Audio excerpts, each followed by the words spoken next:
Welcome to This Explainer. Right now, we're witnessing a massive shift in life sciences. We're treating biotech, software, construction exactly like an architectural blueprint. We're totally moving away from the days where software was just some experimental add-on in the lab, and we're looking at how it's becoming the very infrastructure of biological discovery in manufacturing in 2026. So let's dive right into this. We're going to look at how to solve the ultimate tension between agile tech and rigorous biological safety. You know that famous Silicon Valley mantra, move fast and break things? Well, that is a complete disaster in biology. A broken line of code could derail a clinical trial or ruin a patient's customized cell therapy. Today, we're exploring how the industry is successfully bridging this gap, letting teams ship features faster while maintaining absolute, life-saving precision. Here's our master plan. We'll be covering the 2026 tech stack, health data interoperability, AI and lab automation, navigating FDA SAMD guidelines, and finishing up with a case study on mRNA digital twins. Okay, let's kick things off with Section 1, the 2026 tech stack, our foundation. Here's a bit of an open secret for 2026. The absolute best tech stacks? They are intentionally boring. Seriously. When lives are on the line, you really don't want to get distracted by the latest hype. Instead of jumping into complex microservices way too early, the most successful platforms are leaning on a proven, default stack. We're talking React and Next.js for a robust front-end, Tailwind CSS for styling, and a rock-solid Postgres database. This kind of setup prioritizes long-term clarity over flashiness. It ensures that when your application scales up to handle intense PDB data with strict role-based access controls or RBAC, the whole thing won't just collapse under its own weight. And make no mistake, the business stakes for getting this solid foundation right are massive. Just to put it into perspective, a staggering $15.2 billion was pumped into cell and gene therapy programs in 2025 alone. That's a 30% jump from the year before. Investors are literally pouring capital into personalized, customized therapies, and every single one of those therapies relies on an incredibly stable software foundation to handle all that complex patient and biological data. Moving right along to Section 2, Mastering Health Data Interoperability, which is essentially our plumbing. For our biotech software to actually be useful, it has to talk to the rest of the healthcare ecosystem without a hitch. It's really a tale of two systems here. On one hand, you have the incredible agility of modern FHIR standards. FHIR, or Fast Healthcare Interoperability Resources, is fantastic because it uses familiar web-based RESTful APIs and JSON formats, which lets startups deploy at lightning speed. But we can't just ignore the past. Legacy systems are still deeply entrenched in HL7 version 2 and 3. The catch with HL7 is that it often forces developers to write custom logic for every single health system, and that burns through a ton of time and money. So your 2026 architecture has to act as a bridge, harmonizing data across both these worlds without adding unnecessary friction.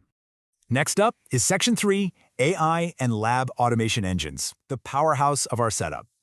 This is where things get really exciting. We're moving AI from being just a quirky experimental add-on straight into the core infrastructure.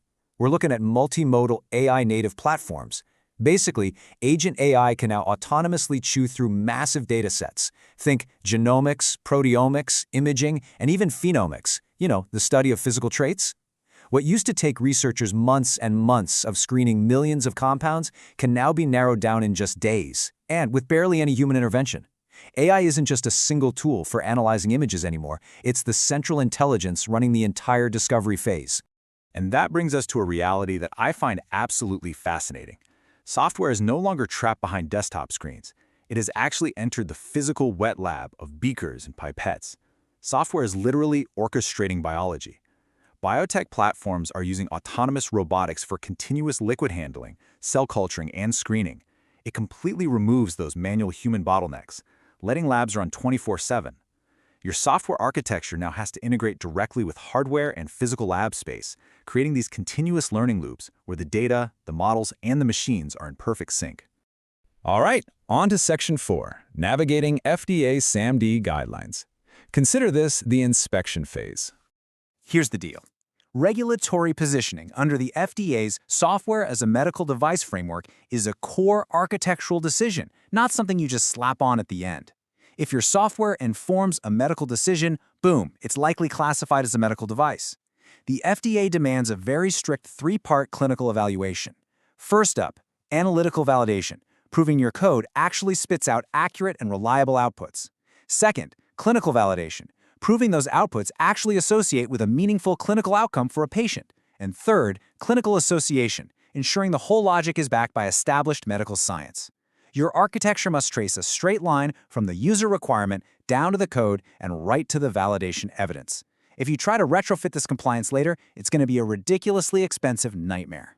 And because machine learning models are constantly learning and adapting from real-world feedback, the old way of doing a point-in-time validation just doesn't cut it anymore. That's exactly why the FDA uses the total product lifecycle approach. They actually require you to maintain continuous integration pipelines, robust model registries, and tight cybersecurity long after the product launches. You've got to securely capture telemetry data, stay on top of vulnerabilities, and basically prove that your organizational culture prioritizes quality every single day.